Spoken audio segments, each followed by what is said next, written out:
el programa de hoy piden liberar al obispo Álvarez. Organización denuncia ante la Comisión Interamericana que el gobierno de Nicaragua viola los derechos del obispo. Alma limpia, cuerpo limpio. La iglesia en Argentina facilita duchas a gente que vive en la calle. Tibios. En Ecuador, candidatos a la presidencia en segunda vuelta no se pronuncian a favor de la vida ni la familia en forma contundente, dice analista. Salvación de Venezuela. La Virgen de Coromoto será clave en la reconstrucción del país, advierte destacada especialista de la Sagrada Reliquia. Brasil por la vida. Activistas pro vida piden al Congreso bloquear la liberación del aborto si el Supremo Tribunal Federal lo aprueba. Hola amigos, un gusto saludarlos en su programa de noticias con enfoque católico EWTN Noticias. Soy Eddie Rodríguez Morel. Natalie no estará con nosotros el día de hoy. Empezamos la noticia desde Washington, Estados Unidos. Desde ahí se acaba de presentar una nueva iniciativa para pedir la libertad del obispo Rolando Álvarez. El prelado lleva más de 400 días privado de su libertad en Nicaragua. Después de un juicio sin las garantías del debido proceso, fue condenado a más de 26 años de cárcel. Diego López, periodista de Así Prensa, entrevistó a Cristina Herkem, abogada principal en el caso del obispo, a nombre de la organización ADF Internacional. Veamos. Me permiten darles un abrazo, no preciso ni decir. Cristina, ¿podrías explicarnos qué es lo que motivó a ADF Internacional a presentar una petición ante la comisión en nombre de Monseñor Álvarez? Claro, ADF International es una organización que se dedica a la defensa y garantía de los derechos humanos, en particular del derecho a la libertad religiosa y el derecho a la libertad de expresión. Nosotros veníamos siguiendo el caso de Monseñor Rolando Álvarez desde el año pasado y podemos identificar rápidamente que las actuaciones en Nicaragua en su contra se constituían como violaciones a su derecho a la libertad religiosa y libertad de expresión. Por este motivo y por el hecho de que Monseñor a día de hoy se encuentra incomunicado en la prisión y no ha podido solicitar asistencia legal, decidimos presentar esta petición en su nombre. ¿Cuál es el papel de la Comisión Interamericana de Derechos Humanos en este asunto y qué se espera lograr en el caso habiéndolo llevado ante este organismo internacional? Sí, la Comisión Interamericana forma parte del Sistema Regional de Derechos Humanos que monitorea el cumplimiento de los estados latinoamericanos de sus obligaciones internacionales en materia de derechos humanos. Hemos traído esta denuncia ante la Comisión esperando que ésta declare que el Estado de Nicaragua efectivamente ha violado los derechos humanos de Monseñor y solicite su liberación inmediata. ¿Podría proporcionarnos una visión general de la situación actual de Monseñor Álvarez y cómo esta condena ha afectado su vida y sus libertades individuales? Claro, la condena de Monseñor Rolando Álvarez le ha llevado a la prisión por un tiempo de 26 años. Todos sus derechos humanos prácticamente han sido violados, entre esos su derecho a la libre movilidad, a la integridad personal, inclusive la salud. Y de hecho, por las visitas que sus familiares le han hecho, conocemos que ni siquiera puede profesar su vida de fe en la prisión. No se le está permitiendo tener una Biblia o un rosario. Entonces podemos decir que todos sus derechos humanos han sido violentados por esta condena y por el aprisionamiento que está viviendo a día de hoy.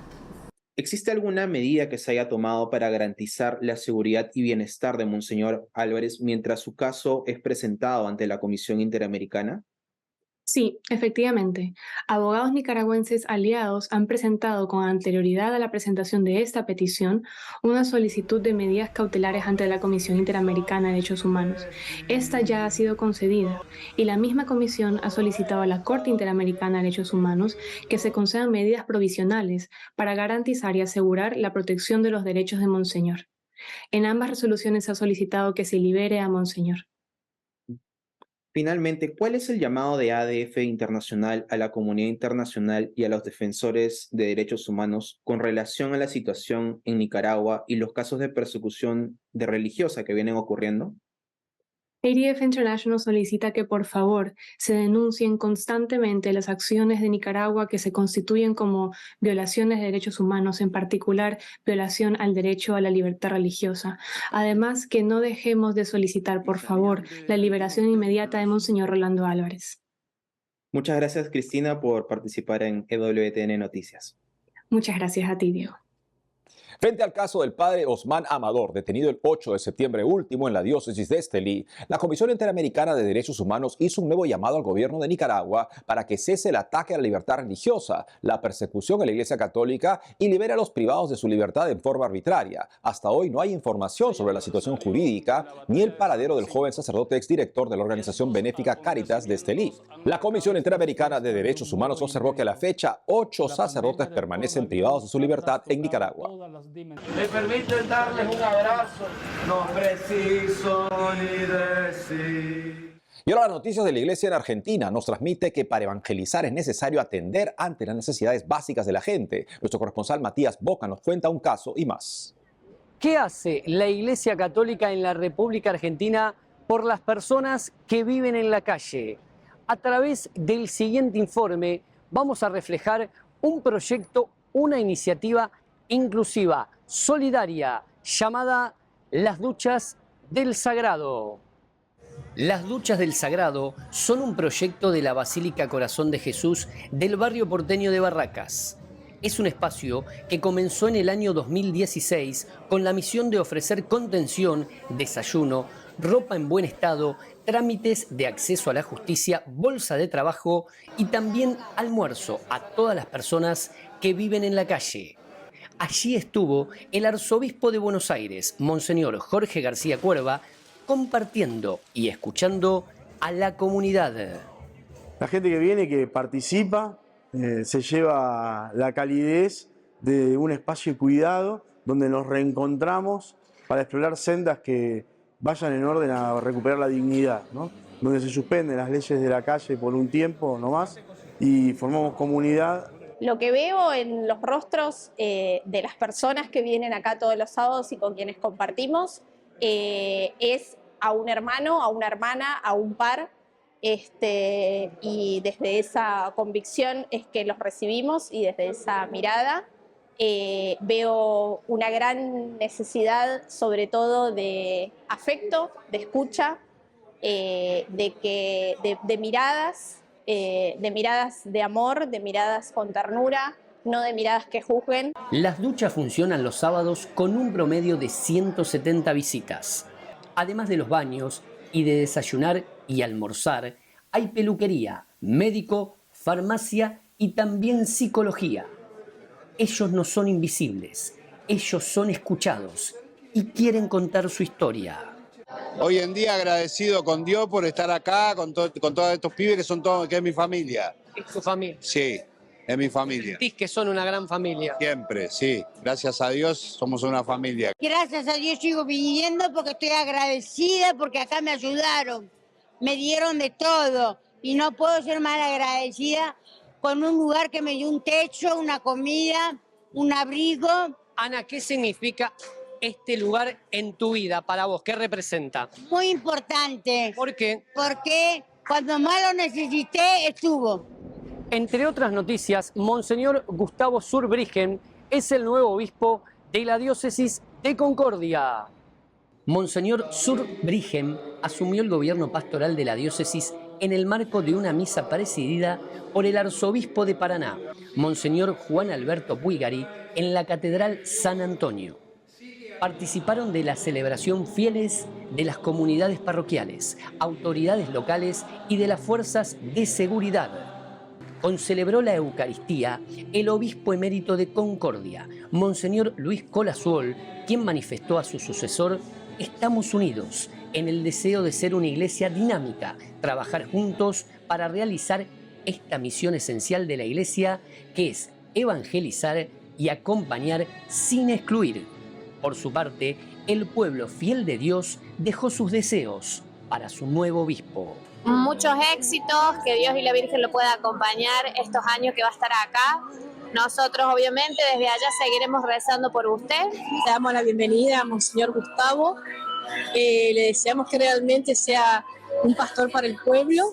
Le deseo a él lo mejor, que pueda vivir ese seguimiento a Jesús que tanto desea y poder transparentar a Jesús y su amor. Y vivimos esta celebración con mucha alegría, esperando que realmente se dé una renovación y aires nuevos en nuestra comunidad diocesana.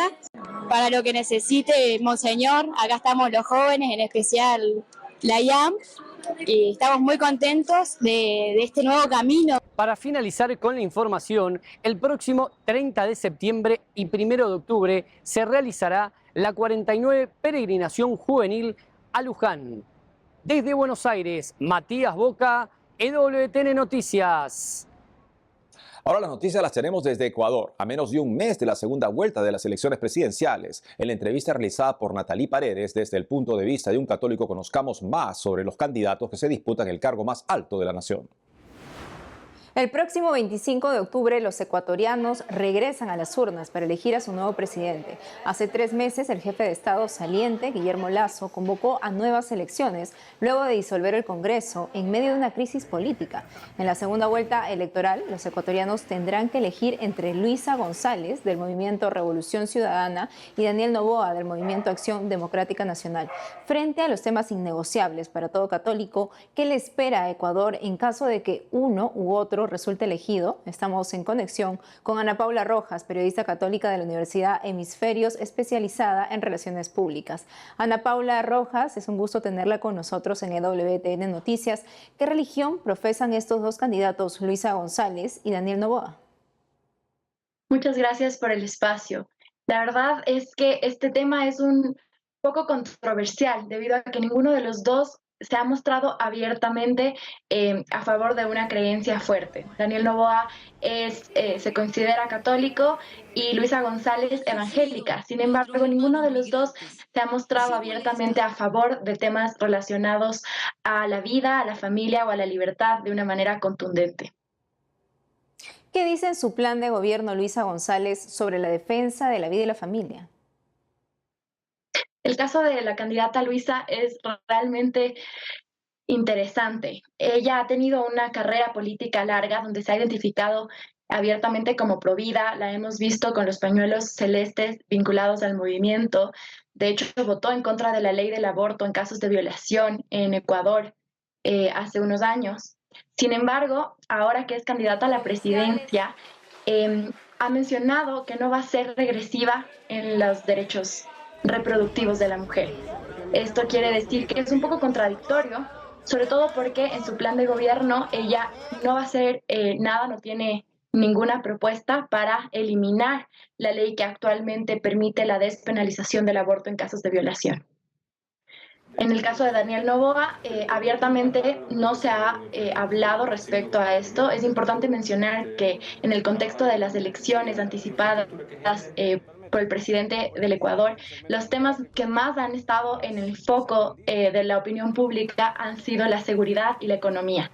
Entonces Daniel ha intentado no topar el tema provida, a pesar de que su binomio, Verónica Abad, es abiertamente conservadora, católica y se ha mostrado a favor de la vida varias veces, provocándole escándalos y un poco de controversias que Daniel ha optado por un poco esconder de su candidatura. Y como electora católica, ¿qué preocupa de uno u otro candidato? La verdad es que me preocupa que no existe una creencia firme y algún candidato que podamos confiar los ecuatorianos. Lastimosamente venimos de un periodo presidencial bastante duro en donde el candidato Guillermo Lasso, que se supone era una opción de derecha, conservadora, católico, tuvo que enfrentar el tema de la despenalización del aborto en caso de violación en el Ecuador y muchos ecuatorianos nos sentimos decepcionados por su respuesta. Entonces ahora estamos un poco desalentados, buscando quizás que dentro de las prioridades del plan de gobierno de cualquiera de los dos candidatos se busque respetar la vida, sobre todo en el caso de las mujeres que sufren violencia sexual, violencia de género, que se respete las distintas alternativas que se pueden ofrecer al aborto, porque actualmente la ley que regula este tema está siendo demasiado, ¿cómo decirlo? Como les lleva a las mujeres al aborto sin presentarles ningún tipo de solución, no hay un tema de denuncia a los criminales, ni siquiera objeción de conciencia, y la verdad es que es un tema que preocupa mucho respecto a la dignidad humana. Con todo esto que nos comenta, ¿la composición del nuevo Parlamento en Ecuador sería favorable o no a la defensa de la vida y la familia? Creo que es un tema que debería estar más importante, o sea, tomado más importante en la agenda y que realmente no se le ha dado la importancia. Estamos en una grave crisis de seguridad y el panorama no resulta tan esperanzador. Sin embargo, hay varias organizaciones y colectivos civiles que desde su cancha en lo civil están intentando hacer cambios y eso es un aspecto realmente importante. Desde el poder de presidencia hay mucho que desear y esperemos que estén a la altura del cargo que van a asumir. Ana Paula Rojas, gracias por la entrevista. Muchas gracias a ustedes. Hacemos una pausa y al volver, el Papa nos recuerda que un católico debe perdonar. Además, hoy es la fiesta de San José de Cupertino, el santo que podía volar. Regresamos con más noticias con Enfoque Católico.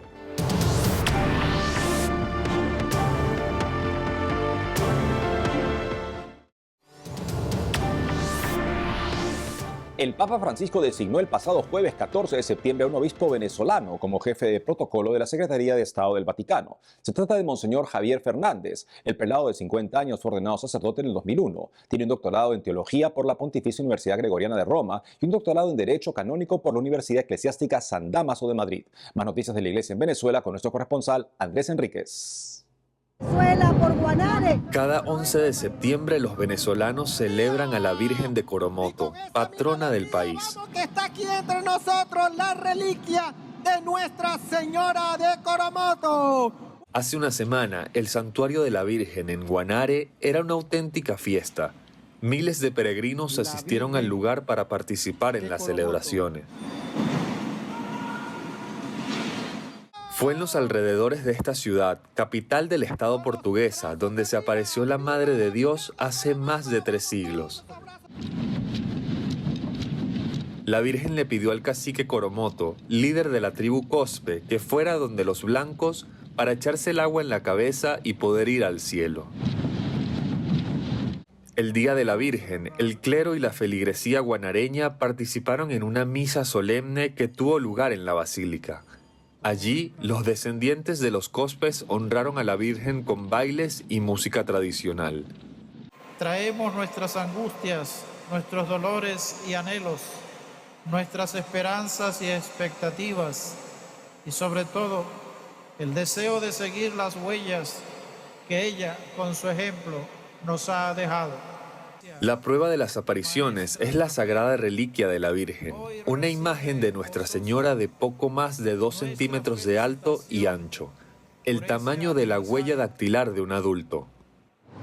Hoy la doctora María García de Fleury, socióloga y licenciada en Pedagogía Religiosa e Historia, es probablemente la venezolana que mejor conoce los secretos de la sagrada reliquia de la Reina del Cielo. Dice que este vestigio expresa el modo de ser del venezolano y su espiritualidad casi natural. Venezuela es un país fracturado y esto no lo une la política, lo que lo une es exclusivamente, son 2 alguien. Un alguien es José Gregorio Hernández y el otro es la Virgen de Coromoto como patrona de Venezuela. Según García de Fleury, la reliquia de la Virgen es una imagen que está viva. Dice que a través de ella, la Madre de Dios puede advertir sobre acontecimientos que ocurrirán en Venezuela. Hemos visto con análisis fotográfico cómo ella ha ido cambiando. Nadie la toca y ella cambia. Entonces, mi pregunta, algo que cambia solo, ¿está vivo o está muerto? Evidentemente, algo que cambia solo está vivo. Por lo tanto, ella es una imagen viva. La especialista cuenta que en 1984, antes de la primera visita del Papa San Juan Pablo II a Venezuela, grupos políticos y sectas hicieron brujería y santería para truncar la llegada del Vicario de Cristo. En ese momento, la sagrada reliquia sufrió varios cambios. 2 o 3 meses antes, ella anuncia lo que va a pasar. Lo que pasa es que no lo sabíamos y por eso prohibieron unas fotografías de la Virgen en un momento determinado porque no se sabía lo que estaba pasando y a los obispos les parecía que aquello era dramático, que era horroroso. Para la doctora García, la Virgen de Coromoto jugará un papel clave en la reconstrucción de Venezuela. Créeme, la Virgen de Coromoto es la que va a salvar a Venezuela. Ella va a salvar a Venezuela. O sea, no hay la menor duda. Ella lo está diciendo. Ella aquí le pide a los venezolanos, ¿ves?, vayan, échense agua en la cabeza para que puedan ir al cielo. Ella está diciendo, quienes se incorporen a la Iglesia Católica, quienes sean devotos, ¿sí? Son los que van a ir al cielo.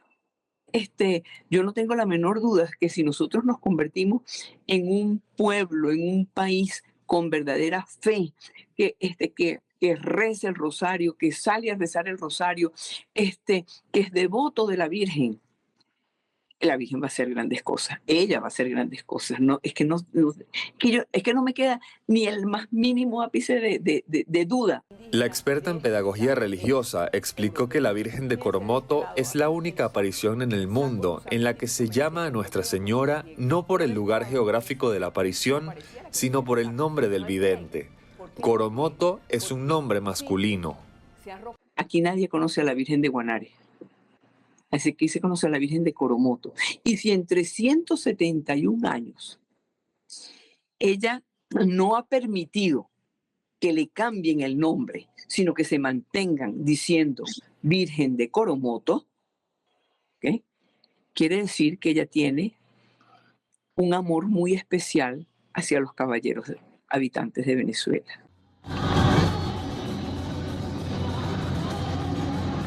Monseñor José de la Trinidad Valera, obispo emérito de Guanare, dijo en su homilía que la Virgen de Coromoto acompaña a todos los venezolanos en su vida cristiana, como madre de la Iglesia y maestra de la fe. En Caracas, Andrés Enríquez, EWTN Noticias. En Brasil, la Red Nacional en Defensa de la Vida y la Familia pidió a los presidentes de las dos cámaras del Congreso bloquear la liberalización del aborto que podría aprobar el Supremo Tribunal Federal. Este último tiene a su cargo el argumento de violación del precepto fundamental 442, que en marzo del 2017 presentó el Partido Socialismo y Libertad para despenalizar el aborto hasta la semana 12 de gestación. La presidenta del tribunal, Rosa Weber, quiere que el documento sea sometido a juicio antes de jubilarse en octubre. Si no hay tiempo, Weber estudia adelantar la votación en un pleno virtual. El pedido de la Red Nacional en Defensa de la Vida y la Familia ya tiene más de 37.000 firmas desde el 5 de julio del 2023. Se espera alcanzar las 100.000 firmas.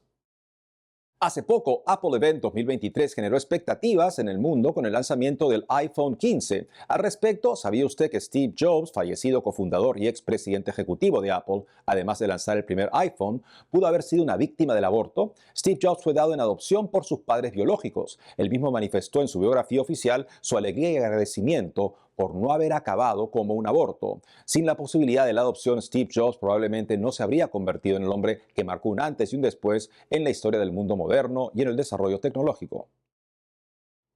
Este es el video muy visto en las redes en el que se ve a dos sacerdotes celebrando misa junto a una mujer en el altar. El hecho provocó una corrección formal por parte del obispo de Chur en Suiza, Monseñor Joseph Bonnemann. Sin embargo, no se llevará a cabo ningún proceso canónico.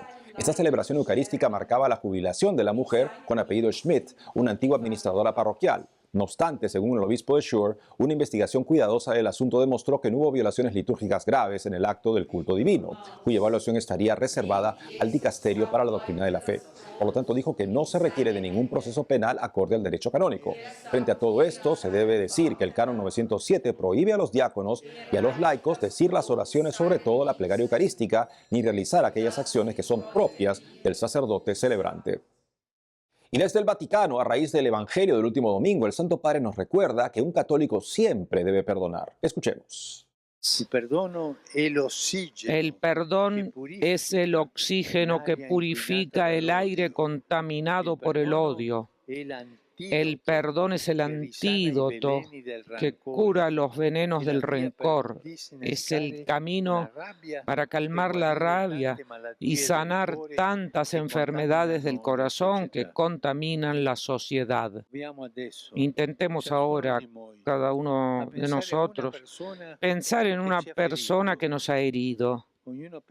Cada uno de nosotros piense en esa persona y pidamos al Señor la fuerza para perdonarla y perdonémosla por amor del Señor.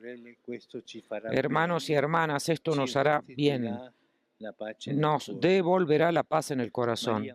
Cada 18 de septiembre celebramos un santo que nos enseña mucho sobre la confianza en la oración, San José de Cupertino. Para conocer más de él nos conectamos desde Venezuela con Víctor Fernando Monasterios, religioso de la Congregación de la Pasión.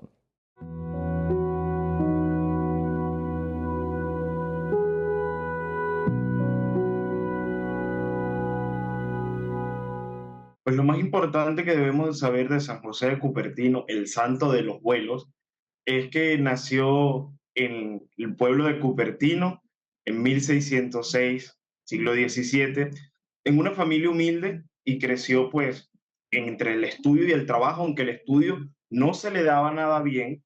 Sufre mucho para llegar a ser sacerdote, pero con la gracia de Dios lo consigue, con mucho esfuerzo, con mucho sacrificio y pues con mucha intervención de la providencia. Y se destaca en su sacerdocio por ser un gran místico. Él sabía que no tenía dotes de predicación ni de estudio, pero se dedicaba con esfuerzo a la penitencia y a la oración. Eso le permitió tener muchos éxtasis, donde contemplaba la imagen de nuestro Señor o de la Virgen y quedaba suspendido en ese estado de sobrecogimiento ante Dios, que le permitió, entre muchas cosas, tener el don del vuelo, de la levitación o del vuelo, y también el don de la bilocación, dos dones que son muy difíciles de encontrar dentro de la iglesia. José de Cupertino pues se destaca no solamente por sus éxtasis, sino por su caridad constante, por su sacrificio, por su entrega negada a los pobres y también pues por ser el patrón ahora de los cosmonautas, de la gente que vuela y también de aquellos alumnos que no tienen muchas luces para el estudio.